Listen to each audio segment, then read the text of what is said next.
my birth story. So the night of the 25th, I was 37 weeks, 2 days. I was trying to get my baby out. I was doing labor exercises. I drank red raspberry leaf tea. And the most important thing is my husband. You know what went down. I ain't even got to tell it, but that went down. It was about 11 o'clock and I decided I was going to take a shower. So I went ahead and showered. And while I was in the shower, I did start getting some contractions, but they weren't super bad. They were a little painful, like more painful than the ones I had been having because I had prodromal labor earlier in the week. But I was like, oh, it's nothing, whatever. So I got out of the shower and Holden was like, are you timing those contractions? And I was like, no. So he started timing the contractions while I was blow drying my hair because I was like, if it is the real deal, my hair needs to be dry and straight. I don't want wet hair when I'm in labor. And that took about 30 minutes. So it was about midnight. And at that point, my contractions were like 3 minutes apart, lasting 45 to 50 seconds. And that's when Holden and I were like, is this it? I was in denial the whole entire labor pretty much, but especially at the very beginning. And then I was like, okay, if this is it, I want my makeup done. It's going to take my mom 30 minutes to get here, so I have plenty of time to do my makeup, which I didn't call my mom right away, which I totally should have, but I didn't. So I was in the midst of doing my makeup, and Holden was like, your contractions are now 2 to 3 minutes apart, lasting a minute. Like, we need to go to the hospital. You need to call your mom. So I called my mom, and she started heading this way, and we got everything prepared, got our car packed, and we were just sitting there excited, waiting. And at this point, it was hard for me to, like, walk and talk through my contractions, and I was like, oh shoot, this really might be it, but I was still in complete denial. So my mom gets here and we go to the hospital. We get there about 1 a.m. ish and we go up to triage and they do the usual pee in a cup. They ask you tons of questions, ask how far along I was. I was 37 weeks 3 days because it had rolled over to the new day. So now it's August 26th. They asked what I was at my previous appointment, and I was like, well, they checked me at 36 weeks. They didn't do it at 37, but at 36 weeks, I was only 1 centimeter. And I was like, I'm probably not in labor. I didn't go into labor with my first, so I was like 38 weeks. So I'm not expecting anything. You're probably going to send me home, which is totally fine. So the midwife came in and checked me. She literally laughed while she was checking me. I was like, girl, you're a 4. And my mouth dropped. And I instantly look at Holden, and his mouth the same way. We're both like, I'm a 4. Because with Rockwell, I was having trouble dilating on my own. I had to have Pitocin and all that. So the fact that I was already a 4 blew both of our minds. She gets done and she's like, okay, you're going to get admitted. You're going to have a baby today. That's all happening right now. And I was still in complete shock. I was like, this is not real. There's no way we're having a baby today. What in the world is happening? So they finally get me in the room, get me admitted. They get my IV in, all that jazz. They asked me my birth plan or any pain medication that I want. I said the only thing I want is epidural.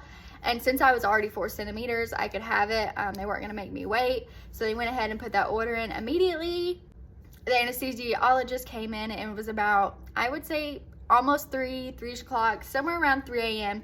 She came in and started the whole epidural process. I did have to have 2 numbing shots with epidural, which I only had to have 1 with Rockwell. But this one felt completely different than it did. Like, I could feel them like threading it up my back, and it was a lot more uncomfortable during the whole insertion process. But after that, when she got done, it was fine. So they lay me down, let me get numb. My nurse was like, I'll be back in 10-15 minutes and we'll put your catheter in. So she leaves, we wait those 10-15 minutes. I'm starting to become numb. She comes in, starts to insert the catheter, and I feel it. And I'm like, I feel that, and that's painful. She's like, oh yeah, you're fine. You'll be numb in a couple minutes. So I was like, can you wait? And she's like, no. So she went and put the catheter in.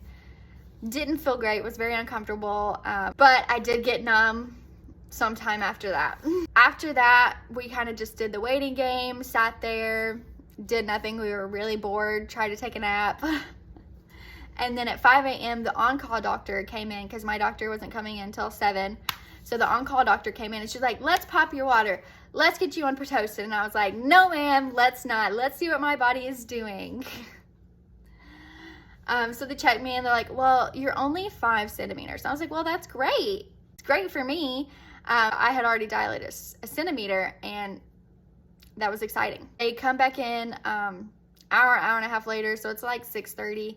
Still the on-call doctor, and she's like, okay, check me again. I'm still only a 5. She's like, well, you're not dilating, which she only waited an hour and a half. I feel like they honestly should have like waited longer, but it's fine. She's like, well, can I pop your water? And I was like, okay, fine. We agreed to pop my water. And we also agreed to put me on the lowest dose of Pitocin just to kind of kick up my contractions and get things moving a little bit faster. When they popped my water, I didn't really feel anything, but after the fact, I did feel like fluid coming out when I was laying down, but not when she actually popped my water, just when I laid back down. After she popped my water, I did begin having like a little bit of a bloody show. They weren't concerned about it or anything. And then at 7 o'clock, my doctor came in. She didn't check me or anything. We just kind of talked and let her know on everything that went down.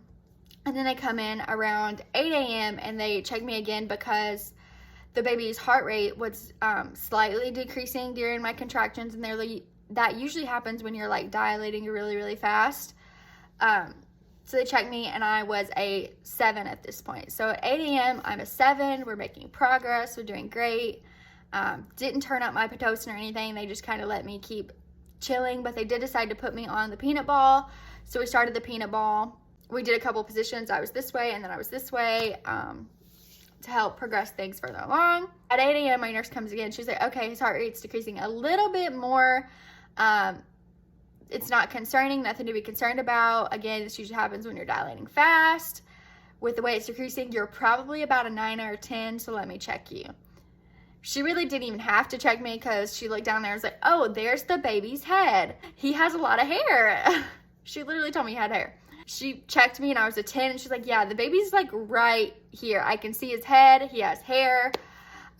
We need to get this doctor in here. And I don't know if I said this, but this was like 8:45. So they checked me at 8 and I was a 7, come back in at 8:45 and I was a 10, and the baby was like practically out already. So my doctor comes in and she's like, I am so sorry.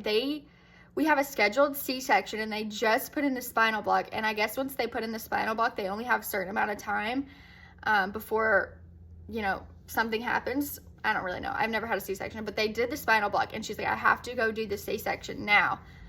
So she went and did that, and the nurses were like prepared to deliver my baby, but they didn't want to. So they were like, okay, don't push, don't do anything like that. So we just kind of chilled, which I had the epidural, so I couldn't feel anything. I was dead to the world from hips down. So it wasn't an issue for me. So we heard the little lullaby baby song go off. That's what our hospital does when a baby's born. And Holden and I were like, oh my gosh, that means she's done with the C-section. The baby's born. Our baby's next. And then she comes in around 9:20. So we did wait from 8:45 to like 9:20 to have our baby, even though it was ready at 8:45. But it's whatever. So she comes in, gets kind of everything prepared, and then she leaves the room for a second. I don't know what she was doing. So the nurse goes back out in the hallway. She's like, you need to get in here. Her baby is going to come out now if you don't get in here. So she gets in there, and we start pushing at 9:27 a.m. I don't really know how many pushes I had. I would probably say like 5 to 7 pushes, not a lot. And then he came into this world at 9:29 a.m. He was so precious. He started crying immediately. They put him on my chest. Holden cut the cord. He did swallow a lot of fluid when they broke my water, and just because my labor happened so fast.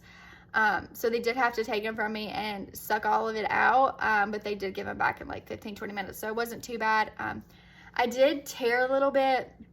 I had to have an episiotomy with Rockwell, and that's the only thing that tore. It kind of tore back open, which really sounds painful, but again, I didn't feel anything. So they did stitch that back up, but it was only like a couple stitches, so it was nothing to worry about. After that, we just got to cuddle our little Ridgely boy and welcome him to the world.